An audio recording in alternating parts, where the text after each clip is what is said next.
2026 అనేది మైత్రి మూవీస్లో biggest year అని చెప్తున్నారు. అన్ని భాషల్లోంచి సినిమాలు రాబోతున్నాయి మైత్రి మూవీస్ నుంచి అని. అసలు లైనప్ ఏంటి సార్ మీ మైత్రి నుంచి? 26లో we have a very good big budgeted films అండి. ఒకటి ప్రశాంత్ నీల్ ఎన్టీఆర్ గారిది, రామ్ చరణ్ బుచ్చిబాబు గారిది, ప్రభాస్ గారిది, హను రావుపూడి గారిది, జై హనుమాన్ ఆఫ్టర్ కాంతారా 2 మా రిషబ్ శెట్టి గారు హీరోగా చేసేది, విజయ్ దేవరకొండ గారిది, రాహుల్ సంక్రత్రియాన్తో, అలాగే కళ్యాణ్ గారిది ఇయర్ కంప్లీట్ అయితే నెక్స్ట్ ఇయర్ రిలీజ్ చేయాలి. ఈ 60 సినిమాల మీద ఫోకస్ అండి.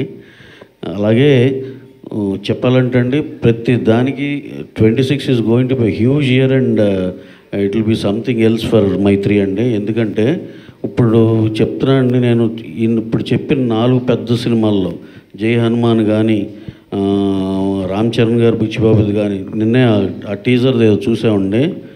అసలు ఒక షాట్ కోసం ప్రతి ఒక్కడు ఒక 1000 సార్లు మినిమం చూస్తారు. దాంట్లోనూ ఒక చిన్న లెందీ షాట్ కోసం ఎక్స్ట్రాడినరీగా వచ్చింది ఆ సినిమా. కానీ అలాగే హను రావుపూడి మధ్యాహ్నం రష్ చూస్తుంటే అసలు వితౌట్ ఏది కొన్ని ఎమోషనల్ సీన్లు అయితే అతను స్క్రీన్ ప్లే కానీ ఇది కానీ ఇట్ ఈస్ సంథింగ్ ఎల్స్.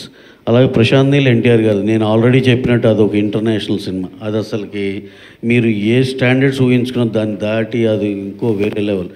ఈ దాంట్లో అండి జై హనుమాన్ అతను ఇప్పుడు ఆ ఎసెట్ బిల్డింగ్ ఆల్రెడీ మేము బిగిన్ చేస్తున్నాం. ఎందుకంటే మా రిషబ్ శెట్టి గారు జాయిన్ అయ్యేది నవంబర్లో అవుతారు. ఈ లోపల ఆ ఎసెట్ బిల్డింగ్ అంతా చేసేస్తే అప్పుడు మాకు సీజీకి తక్కువ టైం పడుతుందని ఈ 4 సార్ నేను చెప్తున్నా, 4 బ్లాక్ బస్టర్ మించి అరే ఇది ఓకేరా, ఇది హిట్టేరా అనే మాట వస్తే కనుక ఇక తర్వాత నుంచి మీరు ప్రెస్ మీట్లే ఆపోయా నువ్వు చెప్పేది తెలుసులే కానీ మీరు ఏమన్నా సరే నేను పడతానండి.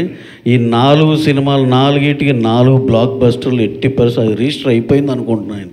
అంత బ్రహ్మాండమైన కథ అంత బాగా వస్తున్నాయండి.